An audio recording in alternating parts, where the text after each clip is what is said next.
Hi Aquarius! Welcome. And this is your reading. Be open-minded po, hindi po halos lahat makaresonate. Kaya piliin nyo na lamang. And thank you nga po pala sa mga nag-subscribe, lalo na sa mga bumabalik. Marami pong salamat. Give me the message for Aquarius. Ano yung mensahe sa'yo?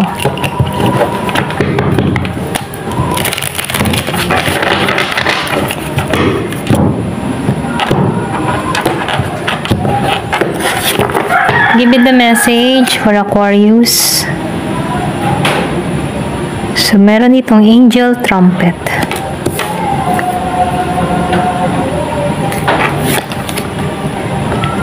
Ruby. Ashwagandha.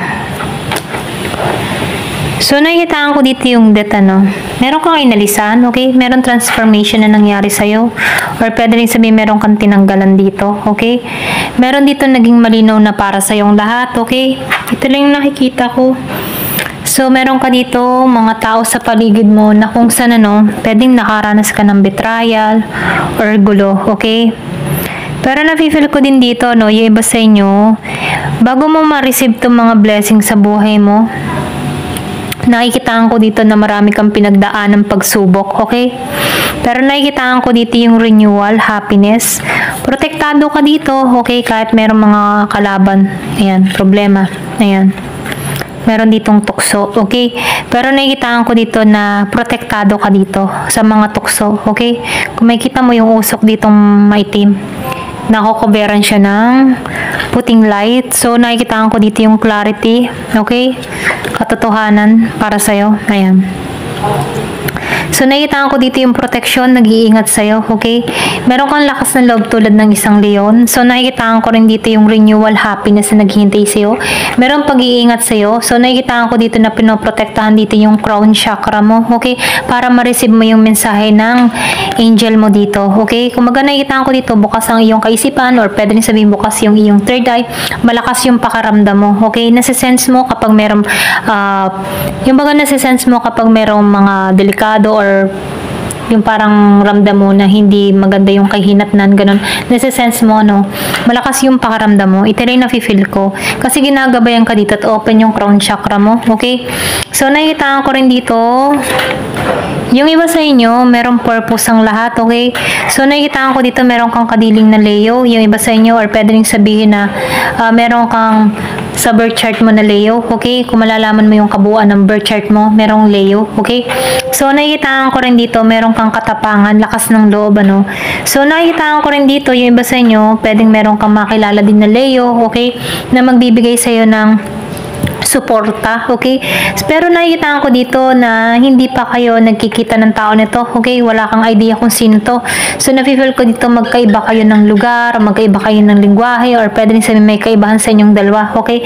Pwede rin sabihin na nasa ibang bansa to, ito yung tao natin nasa Pilipinas, ganun, merong kaibahan sa inyo, okay?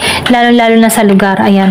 Araw dito, buwan doon, mga ganun, So, nafe-feel ko dito may kaibahan sa inyong dalawa, okay? Pero ganun pa man, nakikitaan ko dito na meron kang hinihiling, okay? Pwede matagal ka nang humihiling dito na may makasama sa buhay or may makapartner ka. So, nakikitaan ko dito pagtatagpuin kayo nito pero hindi pa sa panahon ngayon, okay? Give me the message.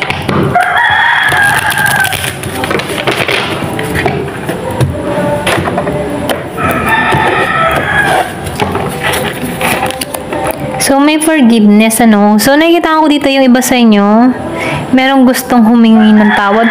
Or pwede rin sabihin nyo, iba sa inyo, meron kang kadiling dito na Leo, okay? May purpose ang lahat kung bakit nagkalayo kayo. Merong hihingi ng tawad dito, okay? Pero ganun pa man, masyado kang protektado dito, okay? Or pwede rin pinoprotektahan mo yung sarili mo about dito sa tao na to, okay? Yung iba sa inyo na nasa ibang bansa, ayan, travel. So, need ng travel para makatungo sa'yo. Spark. Andun pa rin yung spark or pwede rin sabihin andun pa rin yung pagmamahal ng tao na to sa'yo. Hindi nawala. Okay? Ito lang yung nakikita ko. So, meron kayong ugnayan ito. Ayan. So, meron separation na nangyari sa inyo. Okay? Meron nalulungkot pero meron din nag-iisip. Okay?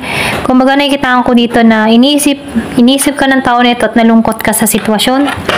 Pero andun pa rin yung pagmamahal, okay? Andun pa rin yung nararamdaman ng bawat isa, okay? So, nakikitaan ko dito need ng travel. Medyo mabagal pa to. Ayan. So, tingnan natin dito, no? May hihingi ng tawad. Intimacy. So, nakikita ko dito, andun pa rin yung pagmamahal, ano? Kasi merong spark dito. Andun pa rin yung nararamdaman nyo. Kumbaga, nakikita ko dito, nag-iisipan pa rin kayo. Okay? May nag-iisip sa'yo. Inisip mo pa rin tong tao nito. Meron 18. Commitment. So, nafe-feel ko dito yung commitment, ano? Yung second time around, or pwede rin sabihin na meron pa ditong second chance dun sa iba. May pinanganak nung 4-18. Okay? Andun yung commitment. So, nakikita ko dito yung spiritual love. Kumbaga, nakikita ko dito, may separation na nangyayari, pero ipinagdadasal ka pa rin ng tao na to, or pwede rin ipinagdadasal mo pa rin tong tao na to. Okay?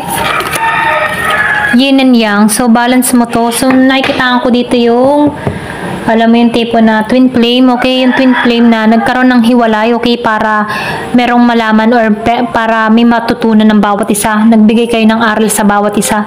Pero pagtatagpuin pa rin kayo in the right time. So, nakikita ko dito may 36 years old. So, nakikita ko rin dito na kaya't kayo pa rin, okay? Ayan. Andun pa rin yung pagmamahalan, okay? Hindi nawala. Give me the message. Andun pa rin yung nararamdaman ng tao na to sa'yo at ganun ka din dito. So, piliin nyo na lamang ano, ito lang yung nakikita ko. Piliin nyo yung energy nyo, okay?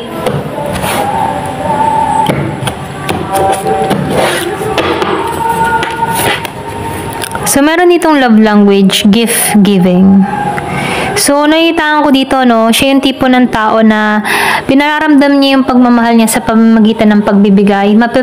Kumbaga ganun siya mag-way ng pagmamahal, no? Masyado siyang giver, or pwede sabihin, mahilig itong mag-surprise, mahilig itong magbigay ng mga regalo, mga ganun, ano. So, nakikita ko rin dito na ito yung kanyang way, okay, para magbigay ng magandang memory sa'yo, okay? So, meron ditong rekindle. So, nakikita ko dito, an old flame returns. Yung sinabi ko nga kanina, second chance, okay? Second time around, ganyan. So, nakikita ko dito na may rekindle, pero nakikita ko dito yung pagiging mapusok na sa pangalawang pagkakataon, okay? Andun pa rin kasi yung spark, okay? Kumbaga, once na nagtagpo pa rin kayo ng tao na to at nagkaroon kayo ng spark, andun pa rin yung apoy, okay? Andun pa yung pagliliyab ninyong dalawa.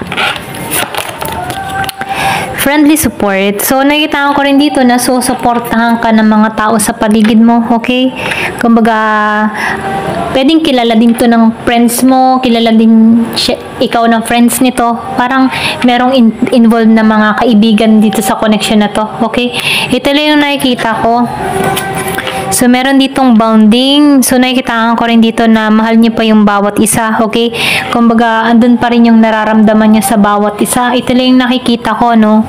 Ayan, kumbaga, andun pa rin yung miss niya sa bawat isa. Ito lang yung nakikita ko, no? Ayan, hanggang dito na lamang po. Thank you for watching. Love and peace.